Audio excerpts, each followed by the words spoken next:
Assalamualaikum warahmatullahi wabarakatuh, sahabatku semuanya. Sekarang Anda berjumpa kembali bersama channel Kabar Tani 02. Semoga sahabat petaniku semuanya ada dalam keadaan sehat walafiat dan dibanyakan rezekinya. Amin ya robbal alamin. Kali ini saya akan berbagi, dan mungkin sahabatku semuanya telah melihat keadaan bahwa tanaman ini adalah betul-betul malainya sangat panjang.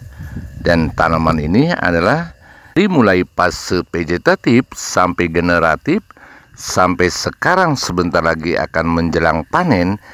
Ini betul-betul alhamdulillah tidak ada gangguan hama. Artinya kita bisa ditanggulangi dengan cara membuat racikan-racikan tertentu. Mungkin sahabatku semuanya ada yang sudah tahu, dan ada juga yang belum tahu tentang apa yang nanti akan saya jelaskan kepada video berikut ini. Untuk itu sahabatku, yuk kita simak video selanjutnya, jangan sampai gagal paham.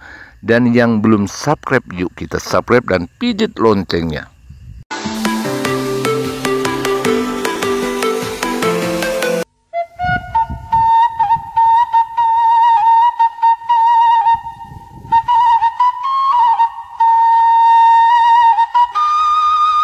Sahabatku semuanya, bahwa tanaman padi ini saya menggunakan semi organik. Artinya bisa dikatakan di dalam petakan ini semi organik. Awal kita pemupukan hanya cukup 1 kali. Ini adalah luas lahannya kurang lebih sekitar 6.000 meter. 6.000 meter ini saya menggunakan hanya cukup pupuk 2 kintal. Ini hanya satu-satu. Kebetulan saat ini adalah di musim kemarau, musim tanam kedua. Dan paritas ini adalah paritas Ciherang. Ada dikatakan Ciherang Beruang atau Ciherang Cianjur dan Ciherang Batu, pokoknya yang lain-lainnya.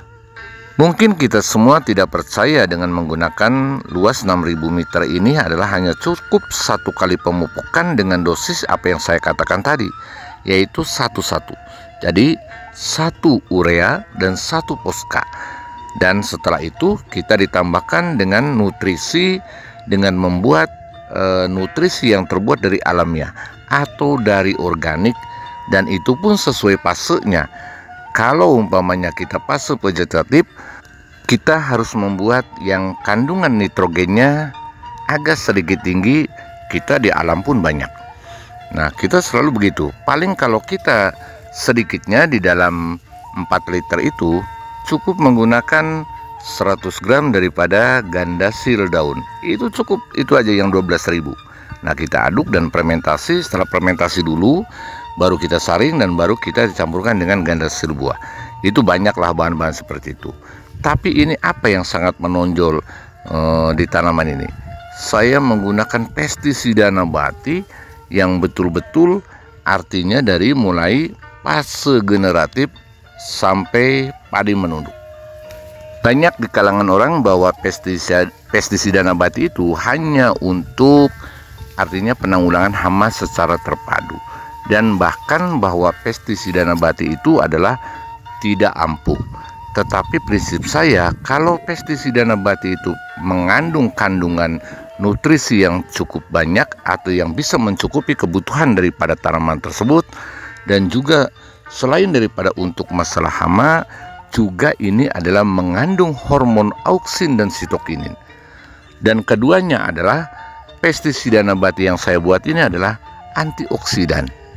Nah, antibody artinya bahwa tanaman itu adalah tidak gampang stres. Cara seperti ini kita digunakan fase generatif, artinya sampai padi keluar male. Dan bahkan bahwa tanaman ini adalah sama sekali, kalau saya mungkin di video-video saya yang terdahulu adalah saya jarang menggunakan fungisida, karena di fungisida alami banyak kok. Seperti itu. Buat apa kita kalau kita bisa membuat, artinya bisa menanggulangi masalah spora yang ada di tanaman kita, kenapa kita harus beli? Nah, kita harus bisa menciptakan bagaimana caranya bahwa tanaman padi itu kita jangan selalu untuk pengaplikasian, jangan selalu beli. Nah, kita bagaimana? Nah, Di alam kita banyak, sahabatku. Salah satu contoh saya sekarang ini adalah membuat pestisida nabati, tetapi di dalam pestisida itu adalah kandungan-kandungan hormon auksin dan sitokinin, dan bahkan kandungan-kandungannya lain, unsur makro dan mikronya. Nah, kebetulan saya satu kali aplikasi pestisida nabati ini adalah kurang lebih sebanyak hampir 13 tangki, antara 12 sampai 13 tangki dalam luas lahan 6.000 meter. Dan apa saja bahannya dan berapa spek daripada bahan itu?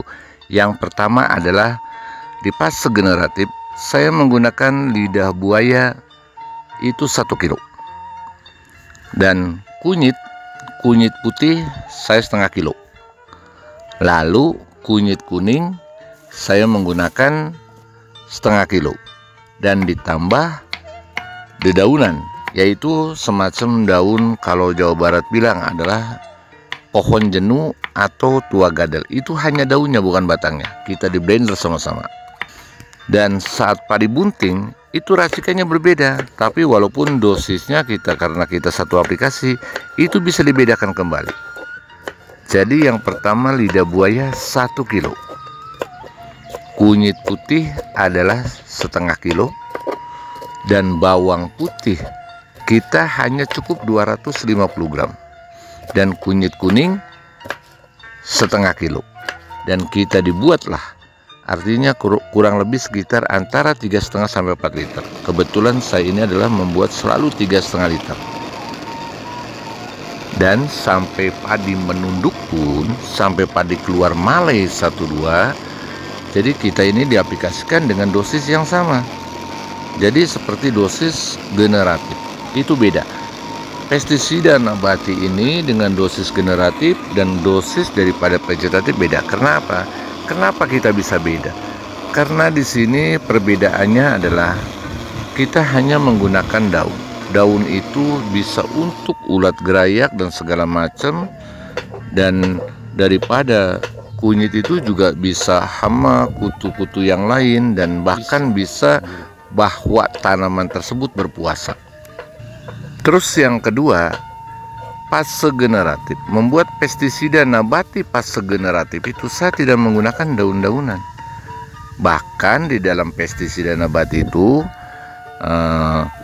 lidah buaya diperbanyak, kunyit kuning juga diperbanyak, dan ditambah lagi bawang putih sampai padi menunduk. Apa tujuannya kita menggunakan bawang putih? Nah, inilah yang sampai sekarang saya tidak pernah yang namanya fungisida itu tidak mengenal. Maaf saya tidak sombong, karena saya menggunakan sesuai dengan pengalaman saya. Racikan pestisida nabati ini, sahabatku semuanya, kita jangan selalu mengandalkan apa yang dikatakan saya dengan menggunakan selalu pestisida saja. Tetapi kalau sahabatku semuanya ingin dicampur dengan kimia, boleh, tapi dengan dosis setengahnya dari dosis pabrik. Terus yang kedua, sesuai fase generatif, andai kata sahabatku semuanya akan menambahkan pestisida nabati ini dengan gandasil buah, itu boleh, tetapi kita harus setengahnya daripada dosis pabrik. Nah, kita kenapa? Kalau kita fermentasinya ini sangat cukup lumayan dan dibiarkannya agak lama dengan menggunakan semacam gandasil, itu lebih bagus, nggak masalah, dan tidak masalah. Nah, mungkin ada pertanyaan, bagaimana dengan insektisida? Nah, apa yang saya katakan tadi itu dosisnya harus setengahnya. Artinya yang biasanya 2 mili, kita cukup 1 mili per liter. Atau boleh dikatakan hanya 10 cc atau 15 cc untuk per tangki. Saya pun dari awal itu di saat setelah pemupukan menggunakan pestisida untuk masalah hama, nah saya masih dicampur dengan insektisida, ya semacam emasel atau semacam apa saja, tetapi dosisnya saya setengahnya. Nah, kalau umpamanya emasel saja sampai panen nggak masalah, tetapi tetap kenapa saya selalu di mix dengan bahan-bahan dari alami. Ini adalah menjaga resistensi kimia yang akhirnya mendapatkan dampak atau mendapatkan semacam dampak lah ya, dampak pada hama itu adalah kekebalan. Tapi kalau dengan cara seperti ini adalah insya Allah bahwa hama itu tidak kebal. Apalagi kita bisa di rolling, artinya kita pertama menggunakan pestisida kimia atau pestisida organik. Nah seperti itu lebih bagus. Atau dengan menggunakan nutrisi yang terbuat dari bahan-bahan organik dan beberapa persen adalah campuran dari buatan pabrikan semacam Gandasir, MKP, itu lebih bagus. Yang penting dosisnya setengahnya. Kenapa bisa seperti itu setengahnya? Karena di dalam kandungan pestisida ini adalah bisa fungsi ganda, sahabatku. Nah itu yang saya maksud, dari lidah buaya mengandung gibberellin, umpamanya dari bawang atau dari bawang putih atau dari kunyit, juga bisa menjaga stres tanaman dan itu antibodi. Dan dari lidah buaya selain gibberellin juga mengandung auksin. Nah itu adalah buat zat pertumbuhan yang sangat bagus. Makanya lidah buaya walaupun mengandung gibberellin, kalau kita dosisnya biasa membuat kita 1 kilo, katakanlah setengah kilo untuk fase vegetatif, itu sangat bagus pertumbuhannya. Apalagi ditambah dengan bawang merah, contoh seperti itu. Selain daripada itu, kita memanfaatkan alam yang ada. Artinya kenapa kita harus tidak berinovasi bahwa alam kita pun kaya? Kenapa kita tidak memanfaatkan dengan alam kita? Itu yakin orang tua dulu juga mengajarkan seperti itu. Nah jadi saya yakin betul dengan menggunakan pestisida yang benar, speknya, cara membuatnya yang benar, insya Allah ini akan ampuh dan terbukti seperti kami ini atau seperti saya ini. Dan sudah banyak, saya tidak promosi, itu silakan. Hanya ini adalah sebagai sharing. Barangkali Kang Bro semuanya atau sahabatku semuanya punya masukan dan punya pendapat yang lebih baik daripada saya, nah itu lebih bagus.